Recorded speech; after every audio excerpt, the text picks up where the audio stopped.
She was Shivering, and the Duke of Stormhaven, watching her from across the frozen market square, had to grip the head of his cane to keep from crossing to her at once.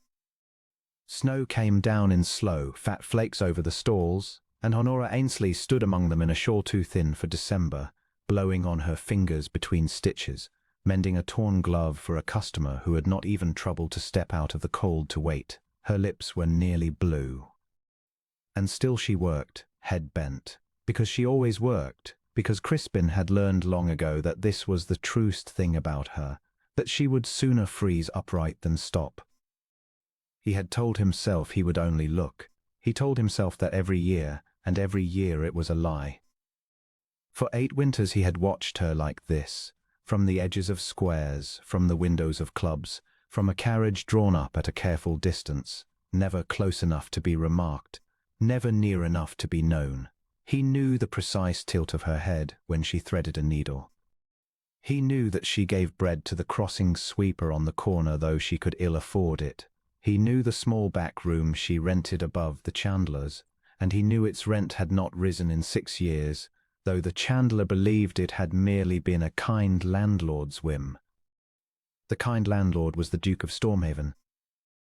So was the anonymous patron who twice a year sent commissions her way under invented names, a trousseau for a bride who did not exist, mourning gowns for a family that had never lived, so that there would always, somehow, be work when the lean months came. So was the unsigned envelope of coins that had appeared beneath her door the winter her fever nearly took her, the winter Crispin had stood 3 nights in the snow beneath that window, watching the single candle burn, unable to bear it if it went out. It had not gone out, she had lived, and he had gone on loving her from a distance so deliberate that she did not know his face. He had reasons. They were good reasons, the way a wall is a good reason. They kept him standing, and they kept him alone. He was the Duke of Stormhaven, feared across 3 counties. Honora Ainsley was an orphaned seamstress, with a single decent gown, and a sewing box for an inheritance. To approach her openly would be to drag her into a world that would devour her, that would call her a schemer, a fortune hunter, a stain. He had decided years ago that he would rather love her safely than ruin her sweetly. So he gave in secret, and he watched from the cold, and he called it kindness, and most days he almost believed it. But she was shivering, and the snow was thickening, and her customer had vanished into a warm shop without a backward glance, and something in Crispin that had been holding for 8 years quietly gave way. He crossed the square. She did not look up until his shadow fell over her work, and when she did he saw her brace, the small, instinctive flinch of a poor woman at the sudden nearness of a rich man, the readiness to be moved along, to be scolded, to apologize for taking up space. It struck him like a blow. He had spent a fortune over 8 years to spare her exactly that look, and here it was, and he had put it there himself. "You are frozen," he said. His voice came out rougher than he intended. "I'm quite well, sir." She rose, gathering her work, ducking her head. "I'll move along, You will not move anywhere." He had already shrugged out of his greatcoat, heavy black wool, lined with still warm from him, and before she could protest he settled it around her thin shoulders. It swallowed her. The hem pooled in the snow. She went utterly still beneath the weight of it, staring up at him, and for one moment in the falling snow, neither of them moved at all. "Sir, I can't. This is far too fine. I couldn't possibly." "You can, and you will keep it on until you are warm." He heard the old command in his voice and gentled it. "Forgive me. I do not mean to frighten you. But I cannot stand here and watch you freeze, and I find I cannot walk away." That last had slipped out before he could stop it, more truth than he had meant to give, and he saw her catch it, saw a small puzzled croupier between her brows. "You speak," she said slowly, as though it would cost you something, to walk away.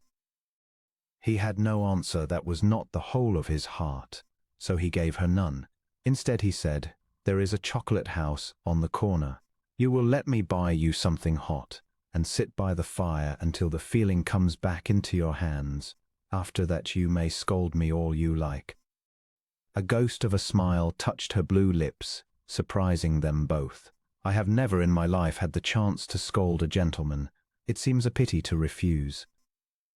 So she let him. She walked beside him through the snow wrapped in his coat, and he shortened his long stride to hers without seeming to, and inside the warm, dim chocolate house he handed her into a seat by the hearth and watched, with an ache he could not name, as the color came slowly back into her face. She wrapped both hands around the steaming cup. She closed her eyes, and Crispin, who had brought her warmth 100 times from 100 careful distances, sat across a small table for the first time and was nearly undone by the simple, unbearable nearness of it. They talked. He had not expected to talk, but she drew him out the way warmth draws the cold from a body. She spoke of her work, of a christening gown she was making for a fishmonger's daughter, of the satisfaction of a seam that lay flat and true.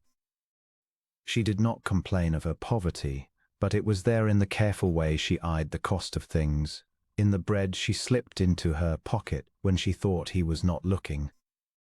He saw it, and his throat tightened, and he said nothing, because to say something would be to confess how long he had been seeing. "You look at me," she said at last, setting down her cup, "as though you know me." He went very still. "Forgive me," she said quickly, coloring. "That was forward.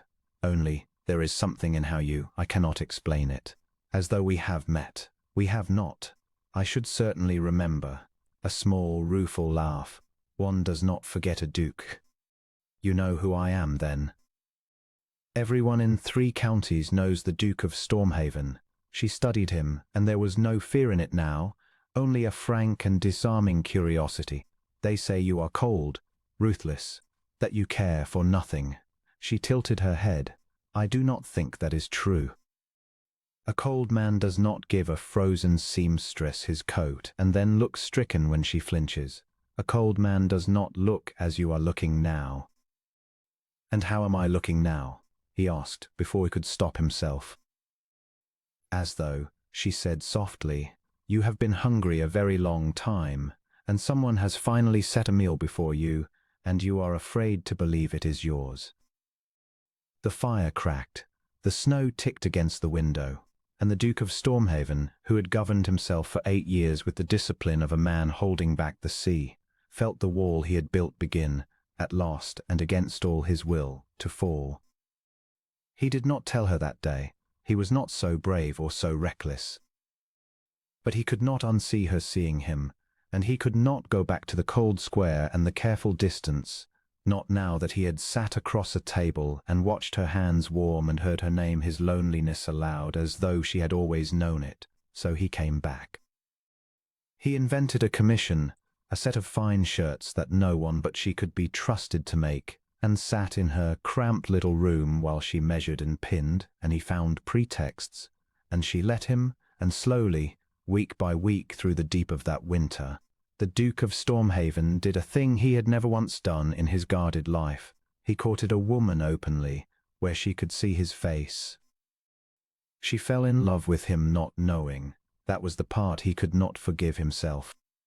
She fell in love with the cold Duke who was not cold, the rich gentleman who never once made her feel small.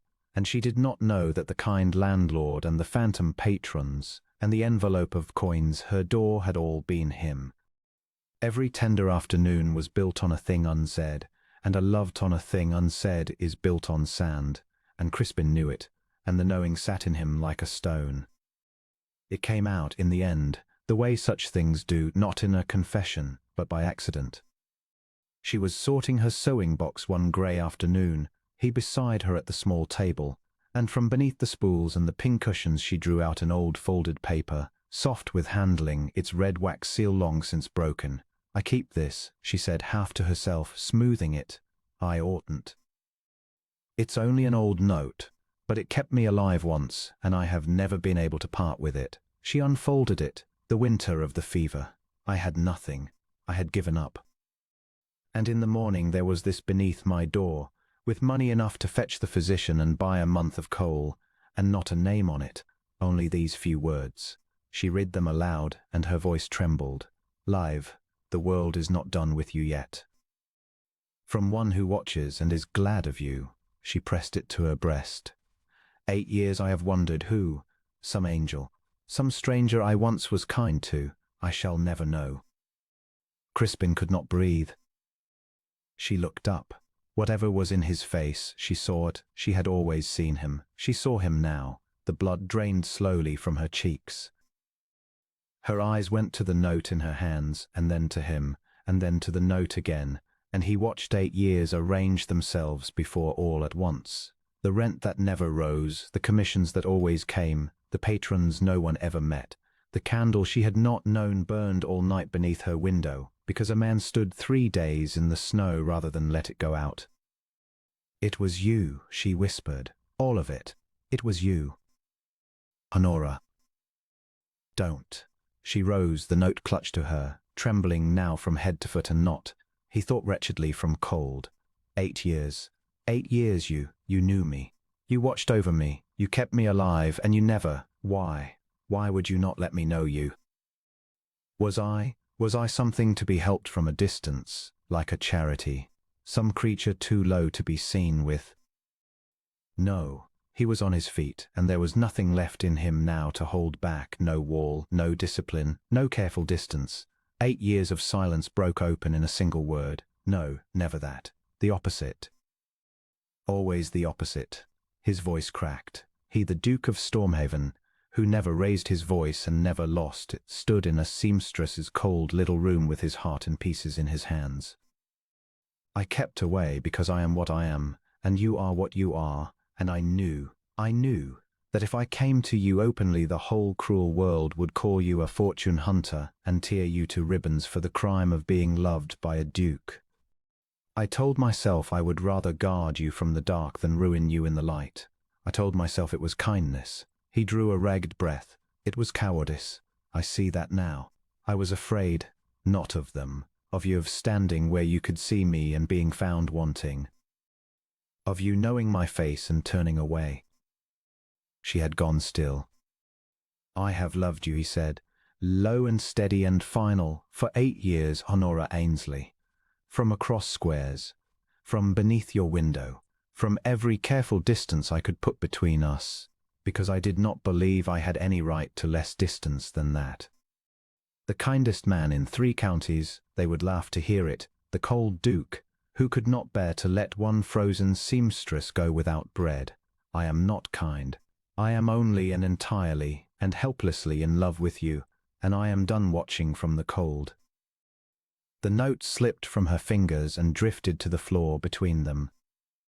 For a long moment she only looked at him, at the proud, feared, terrible Duke of Stormhaven standing wrecked and bare before her, asking after 8 silent years to simply be allowed to stay. And then she crossed the small space between them, and she put her cold hand against his jaw, and she said, in a voice full of wonder and tears, "You foolish, foolish man. 8 years, and you might have only knocked." He turned his face into her palm. He could not speak. "All this time," she said, "I thought I was alone, and all this time you were there, in the dark, glad of me." Her tears spilled over, but she was smiling now, that smile he had crossed 8 winters to be near. "I should be angry. I am angry. And I have never in my life felt so cherished, and I do not know what to do with both at once." "Marry me," said the Duke of Stormhaven, "and you will have the rest of your life to decide. Marry me, and you will never again be cold, or unseen, or alone, or wondering who. It was me. It will always be me. From this day in the light, where you can see my face, and never again from the dark." And she did. They were wed before a society that gasped and dared, for a season, to call her exactly what he had feared, until it became known, as such things do, that the Duke of Stormhaven had loved his seamstress in secret for 8 winters and asked her for nothing, and the gossip turned, as gossip will, to something nearer envy. But by then Honora did not hear it. She was warm, she was seen. And on the coldest nights of every winter after, when the snow came down over the estate in slow, fat flakes, The Duke of Stormhaven would settle his greatcoat about his Duchess's shoulders by the fire, just as he had on a frozen square, and she would lean back against him and say, "From one who watches and is glad of you," and he would hold her close answer, "Every time, always." From this day in the light,